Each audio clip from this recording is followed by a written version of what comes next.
오늘은 귀와 입을 열어주시는 예수님이라는 제목으로 그 사람의 시각에서 바라보자.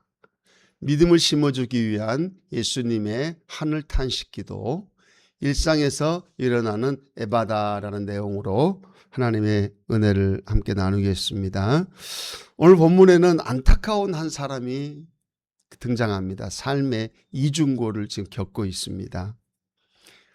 귀머거리며 또 말더듬하는 사람입니다. 들리지 않고 말을 잘 하지 못한다는 것입니다. 그런데 눈으로 볼 수는 있어요. 이게 더 답답합니다. 눈으로 못 보면은 안 보이니까 괜찮아요. 그런데 눈으로 보여요. 근데 그걸 표현을 못 해요. 그리고 그 어떤 사물에 대해서 누군가가 말을 하는데 알아듣지를 못하겠어요. 그거 얼마나 답답하겠습니까? 눈으로 보인다는 것은 자신의 생각과 자신의 감정이 다 있다는 거거든요. 못 보면 감정이 없어요. 그리고 자신에서 그냥 상상 속에 생각하는 거예요. 그런데 눈으로 보기 때문에 그 사물에 대한 자신의 생각도 있고 또 자신의 의견도 있고 자신의 걸 표현하고 싶은데 말이 안 나오네. 그리고 그 사물에 대해서 제3자들이 또한 이야기하는 것을 듣고 싶은데 안 들리네. 참으로 답답했을 겁니다. 소통이 전혀 되지 않아요. 그러다 보니까 자연스럽게 외톨이가 되겠죠. 자연스럽게 고립되어지는 삶을 살 수밖에 없었을 겁니다. 그런데 이 사람에게 주위에 좋은 이웃이 있었어요. 좋은 친구들이 있었다는 겁니다. 참으로 좋은 친구들입니다. 우리 마가복음 7장 32절 보겠습니다. 자, 같이 읽습니다. 사람들이 귀먹고 말듣는 자를 데리고 예수께 나와 안수하여 주시기를 간구하는 사람들이 이웃들입니다. 친구들일 수도 있을 겁니다. 예수님이 왔다는 그 소문을 듣고 사람들이 그 사람을 예수 앞에 데리고 나오는 거예요. 그리고 안수해 주시기를 간구합니다. 여러분, 안수기도. 네. 이 사람이 귀머거리에서 말더듬이에서 해방되기를 주위 사람들이 소망하고 있다는 것입니다. 주위 사람들이. 얼마나 좋은 이웃입니까? 먼 친척이 이웃 사촌보다 못하다는 말이 있습니다. 이웃 사촌이 먼 친척보다 더 좋다는 말입니다. 여러분 주위에 여러분을 위해서 정말 힘쓰고 애쓰는 그런 지체들이 많아지기를 주의 이름으로 축복합니다. 그게 세상을 살아가는데 엄청난 복입니다, 여러분. 그게 세상을 살아가는데 엄청난 힘이 되어지고요. 든든한 우군이 되어줍니다. 저와 여러분은 이미도 믿음의 공동체 안에 나를 위해 기도해주는 지체들이 있습니다. 그 지체들 여러분이 천국 갈 때까지 함께 가세요. 누군가가 나를 위해서 기도해 준다는 그 자체가요, 굉장히 내 자신이 복받은 자입니다. 성경에 보면요, 이웃이 어떠한 문제를 가지고 그 사람에 대해서 예수님 앞에 간구할 때 예수님이 그거를 무시하지 않고 이웃의 소망함을 들어줬던 사건들이 참 많습니다. 언젠가는 제가 한번 그걸 가지고 한번 다루겠습니다. 예수님은 좋은 이웃들이 어떤 사람을 위해서 뭔가를 요구할 때 다 응답해 주세요. 다 응답해 주세요. 그만큼 이웃이라는 것은요, 우리 삶에 있어서 굉장히 중요합니다. 굉장히 소중하다는 사실입니다. 좋은 이웃을 갖기 위해서 좋은 사람이 되라 이런 말도 있는데요. 저는 그거 잘못됐다고 봅니다. 왜요? 좋은 사람이 안 돼도 좋은 이웃이 있을 수가 있습니다. 어떻게 할 때? 그 이웃이 어떠한 사람들을 국률이 여기는 그러한 심성을 가지고 있는 사람을 내가 만나면은 내가 아무리 나쁜 사람이어도 그 사람은 나를 위해서 기도해주고 국률이 여겨지고 불쌍히 여겨주는 그런 사람이에요. 그런데 내가 아무리 좋은 사람이어도 근본적으로 독한 사람을 만나면요, 그 사람은 절대 좋은 이웃이 될 수가 없어요. 그래서 여러분이 기도할 때 하나님 좋은 이웃을 만나게 해주세요. 내 자녀들이 좋은 이웃을 만나게 해주세요. 하나님 내 자녀들이 만남에 그런 축복을 주세요. 이러한 기도가 우리에게 참으로 중요하다는 사실입니다. 예수님은 잘 들리지 않고 잘 말하지 못하는 그 사람을 치료하는 데 있어서 우리가 이해되지 않는 어떤 방법을 취하십니다. 예수님은 다 말씀으로 치유하셨어요. 죽었던 나사로야 살아나라 하니까 살아났고, 백부장의 하인도 말씀으로 치료하였고, 자연도 마찬가지예요. 폭풍우가 칠 때 바다야 잔잔하라니까 그 바다가 잔잔해졌어요. 그런데 오늘 이 본문에 등장하는 이 사람만큼은 예수님께서 어떠한 의식을 행하십니다. 마가복음 7장 33절에서 34절 보겠습니다. 자, 같이 읽습니다. 예수께서 그 사람을 따로 데리고 무리를 떠나사 손가락을 그의 양 귀에 넣고 침을 뱉어 그의 혀에 손을 대시며 하늘을 우러러 탄식하시며 그에게 이르시되 에바다 하시니 이는 열려라 뜻이니라. 4단계를 거쳐요. 첫 번째는 뭐냐? 그 사람을 데리고 무리하고 격리시킵니다. 혼자 데리고 예수님께서 어디론가 가셔요. 그리고 난 다음에 손가락 있잖아요. 손가락을 양 귀에 이렇게 또 넣으세요. 손가락을.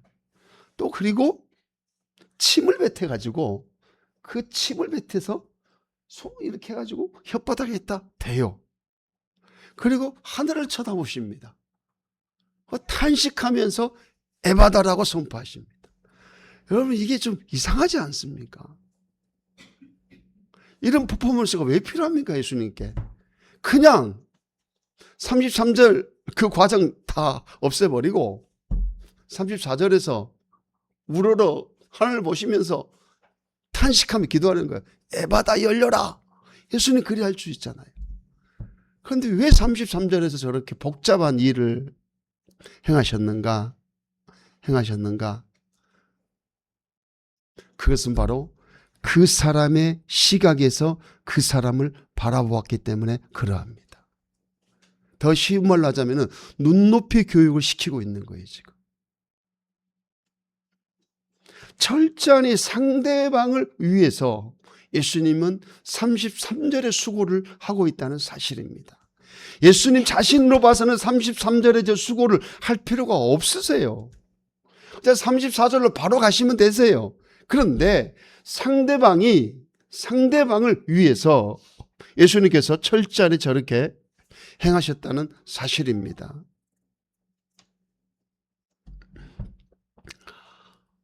유대인들에게 있어서 이 들리지 않는다는 것은요,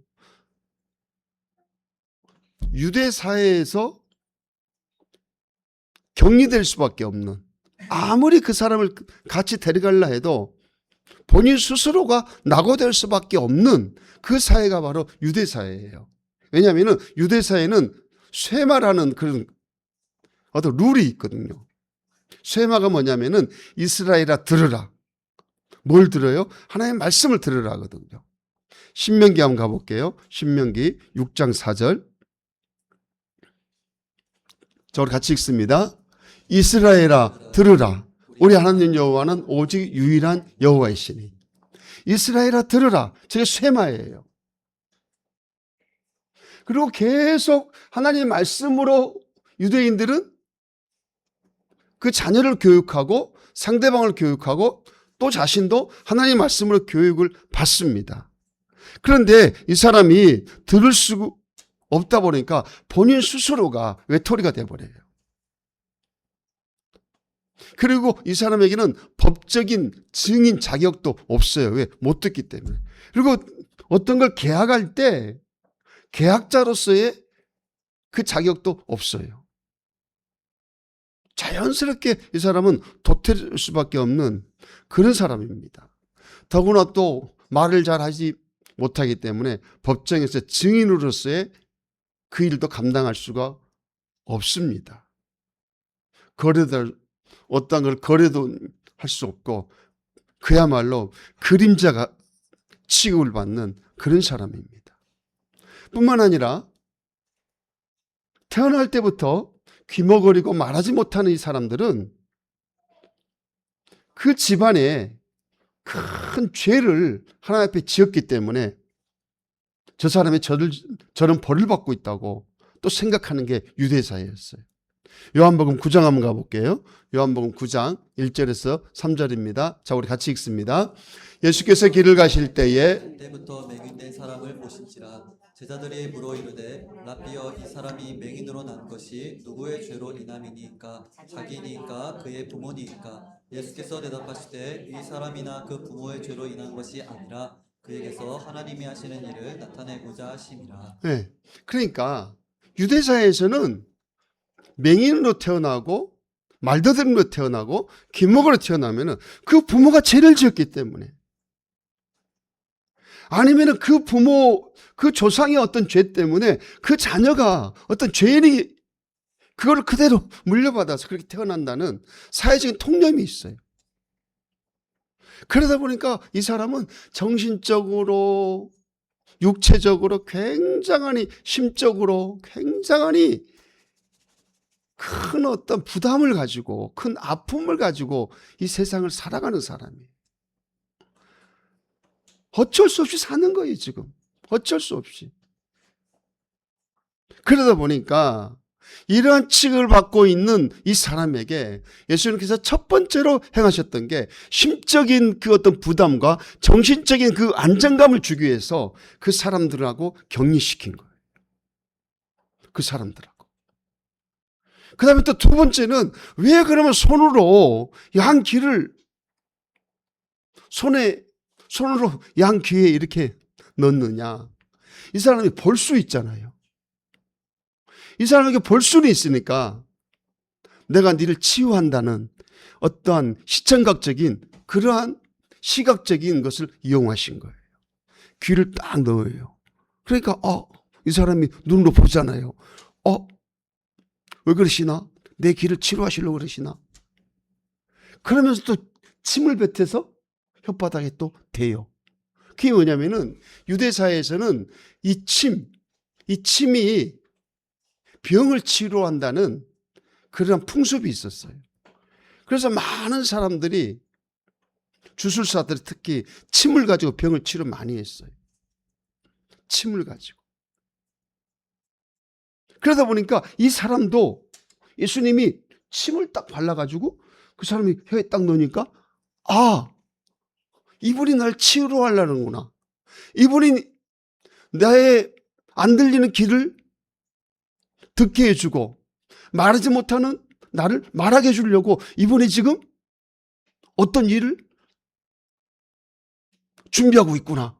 라는 그 심적인 안정감, 정신적인 평온함을 주기 위해서 예수님께서는 그를 따로 불러서 지금 예수님은 전혀 할 필요가 없는 그런 퍼포먼스를 하고 계신다는 사실입니다.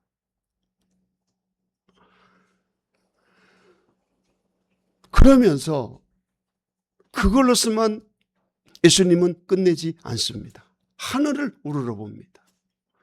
왜 하늘을 우러러봤을까요? 유대사회잖아요. 많은 사람들이 하늘을 보면서 기도하거든요. 지금도 랍비들은 통곡의 벽에 가가지고 뭐 중얼중얼 하면서 하늘 쳐다보면서 중얼중얼 합니다. 지금도 여기다 빵모자 하나 쓰고. 그러니까 이 사람은 보잖아요.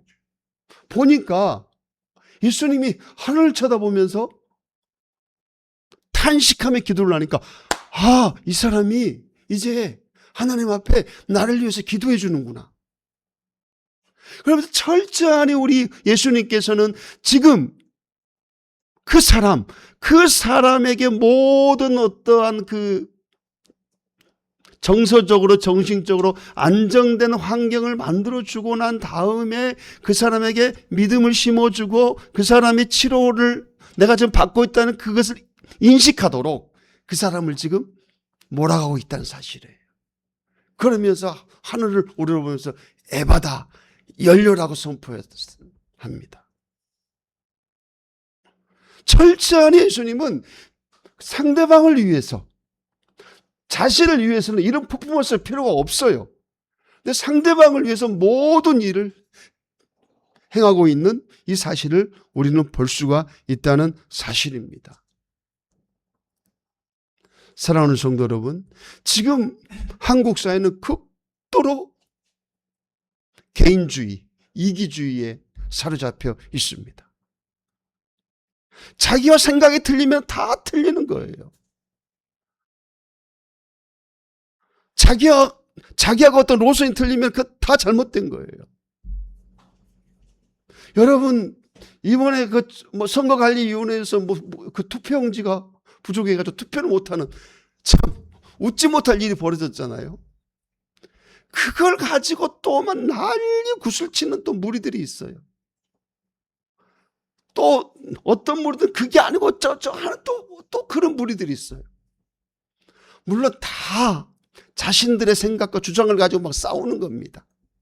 그런데요, 한 가지 중요한 사실을 우리가 알아야 돼요. 그러면 어떡할 건데? 어떡할 건데? 국가에는 헌법이 있고 법이 있습니다. 어떤 규칙이 있고 룰이 있습니다. 그 범위 안에서 모든 국민들이 생각을 모으고 지혜를 모아서 그걸 지혜롭게 풀어가야 되는 거예요.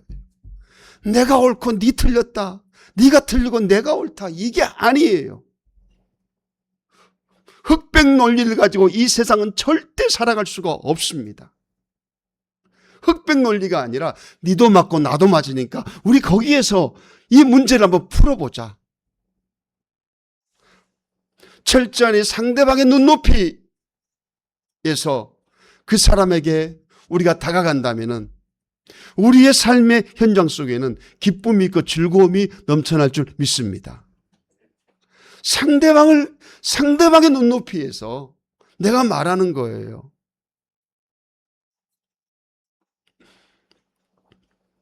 복음은 때로는 설교가 아니라 상대방의 눈높이에 맞추어서 내가 행동할 때에 성령께서 역사하십니다. 그래서 사도 바울은 참 그런다 그러잖아요. 할례 받은 자에게는 할례 받은 처럼 대해주고 할례 받지 않는 백성에게는 할례 받지 않는 백성답게 대해주고 피를 먹는 자에게는 피를 먹어주고 우상숭배 음식을 먹는 사람하고는 우상숭배 그 음식을 먹어주고 사도 바울은 철저히 눈높이의 삶을 살았던 사람입니다. 저 여러분도 그러한 삶을 살아야 될 줄 믿습니다. 나의 시각으로 상대방을 대하지 말고 상대방의 입장에서 그 사람을 대할 때 그 사람의 귀가 열리고 입이 열려집니다. 내 주장만 막 펼쳐보세요. 그 사람 귀 닫아버려요. 입 닫아버려요. 특히나 우리 부모님들 자녀 교육할 때 좋은 말 하면서 짜증나게 막 이야기를 해요. 부모들이 하는 말, 틀린 말 하나도 없어요. 다 옳은 말이에요. 그런데 짜증내면서 하니까 아이들이 귀를 딱 닫아버려요.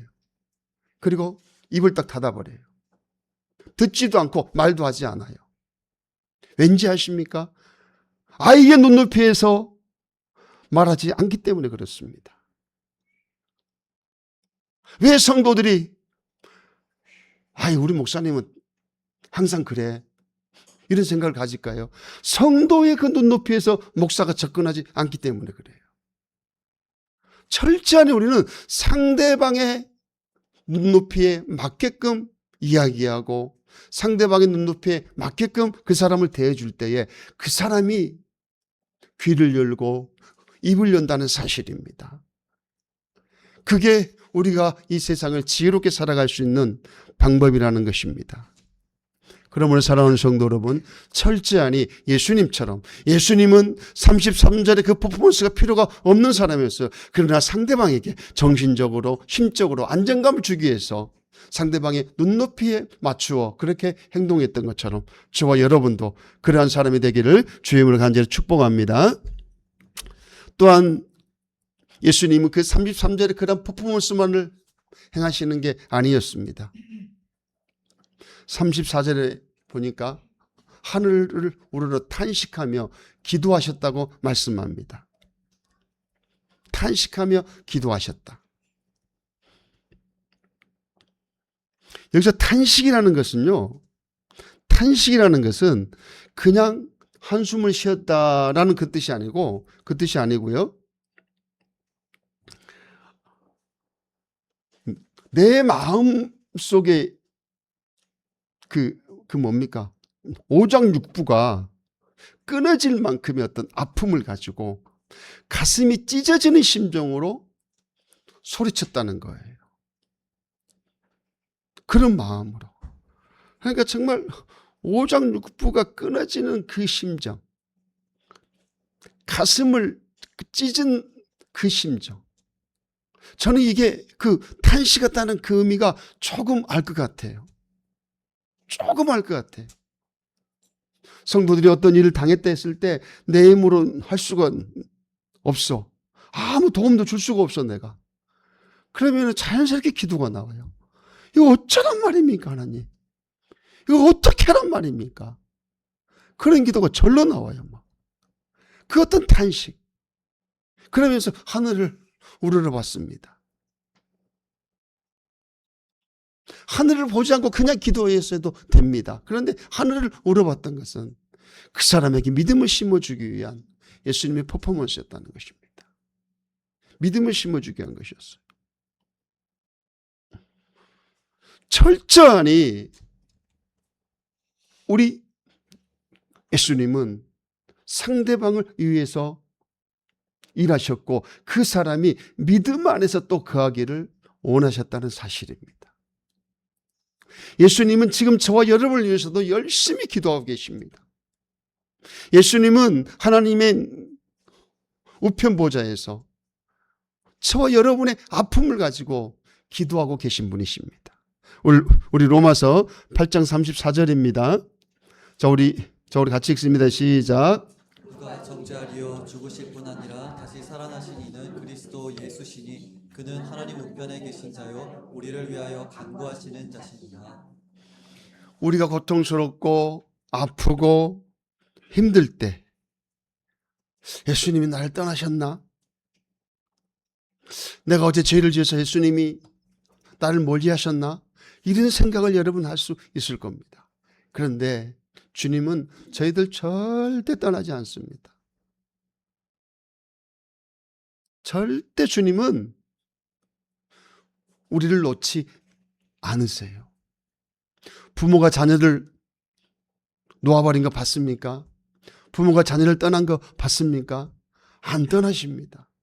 그 자녀가 어떤 상황 속에 있더라도 부모는 그 자녀를 끝까지 지켜내시는 분입니다. 그분이 바로 저와 여러분이 믿고 있는 예수 그리스도라는 사실을 믿으시기를 주의 이름으로 축복합니다. 여러분이 아파한 것만큼 우리 예수님도 아파하시고 힘들어하시고 고통스러워하십니다. 그러므로 저와 여러분들은 삶의 현장에서 열려지는 축복이 있어야 돼요. 오늘 성경 속에 나타나는 그 사건이 2000년 전에 일어났던 사건으로서만 끝나면 아니 됩니다. 그렇다면 성경책이 죽어있는 책이 되고 맙니다. 그러나 성경은 지금도 살아서 움직이는 하나님의 말씀인 줄 믿습니다. 마가복음 7장 35절 볼게요. 자, 우리 같이 읽습니다. 그의 그의 귀가 열리고 혀가 맺히고 곧 풀려 말이 분명하여졌더라. 할렐루야. 우리는 이 세상을 기막힌 자로 살아갈 때가 너무나 많습니다. 기가 막혀 있는 자로 이 세상을 살아간다는 거예요. 지금 여러분들이 이 자리에 앉아서 기도하고 찬송하고 예배하지만 여러분의 귀에 하나님 말씀이 안 들리는 사람도 있을 겁니다. 그건 바로 내 귀가 막혔다는 것입니다. 여러분이 이 세상에서 열심히 살아갑니다. 열심히 살아가는데 남편의 말이 내 귀에 안 들릴 때가 너무 많습니다. 자녀의 말이 내 귀에 안 들릴 때가 너무 많습니다. 왜일까요? 내 자신의 마음이 막 분주하기 때문에 그래요. 내가 바쁘기 때문에 상대방의 말이 내 귀에 안 들려요. 그리고 상대방의 그 말이 그냥 그 파장이 나를 탁 치고 그게 내 안으로 쏙 들어왔는데 그냥 톡 치고 톡 나가버려요. 그러다 보니까 우리는 다 기머거리지로 다 벙어리로 살아가고 있어요. 상대방을 존중하지 않기 때문에 그렇습니다. 여러분들의 교회 문을 딱 나가자마자 하나님의 그 소리가 내 귀에 전혀 들리지 않아요. 왜일까요? 분주하기 때문에 그래요. 여러분 그런 기도 하시죠. 하나님 오늘도 나와 함께 해주세요. 아마 여러분과 함께 하실 그 하나님은 그 소리 때문에 귀에 딱지가 앉았을 거예요. 하나님은 여러분이 함께 해주세요라고 기도를 안 해도 늘 함께 한 줄 믿으시기 바랍니다. 늘 함께 하세요. 근데 문제가 뭐냐? 내가 막 분주하다 보니까 늘 함께 하신 그 하나님의 음성을 내가 못 들어요. 안 들려요. 왜요? 분주하기 때문에 그렇습니다. 바쁘기 때문에 그렇습니다. 여러분이 가정에서 가장 소중한 사람의 그 말이 귀에 안 들려요. 여러분 부부가 정말 소중하지 않습니까? 그리고 또 여러분 자녀가 정말 소중하지 않습니까? 안 들려요. 왜? 내가 분주해. 내 생각으로 가득 차 있어. 상대방이 이야기할 때 그 상대방의 그 말에 내가 어떻게 반박할까? 그 생각을 하고 있기 때문에 안 들려요. 그리고 내 입술에서는 엉뚱한 말만 나가요. 상대방이 그 말과 전혀 상관없는 말이 나가는 거예요. 왜? 안 들리니까 그런 현상들이 나타나는 것입니다. 여러분 직장 생활에서 또 다 마찬가지예요. 경쟁과 성과에만 내가 막 집중하다 보니까 누가 무슨 말을 해도 그게 내 귀에 안 들려요. 안 들리다 보니까 거기에서 내가 니한테 이야기했잖아. 어제 이야기했잖아. 언제 했어요? 나 못 들었어요. 안 들리는 거예요. 왜? 내 속에 내 마음 속에 내 걸로 가득 차 있기 때문에 그러는 거예요. 내 걸로 가득 차 있는데 뭐가 들리겠습니까? 내 걸로 가득 차 있는데 내가 그 사람이 필요하는 말을 할 수 있겠습니까? 못합니다. 그러므로 사랑하는 성도 여러분, 여러분의 귀가 열리기를 주의 이름으로 축복합니다. 여러분의 혀가 풀리기를 축복합니다. 그래서 여러분의 가정이 하나님의 나라가 되는 그러한 은혜가 있으시기를 주의 이름으로 간절히 축복합니다. 우리 이 시간에 열려라 에바다 하나님 앞에 찬양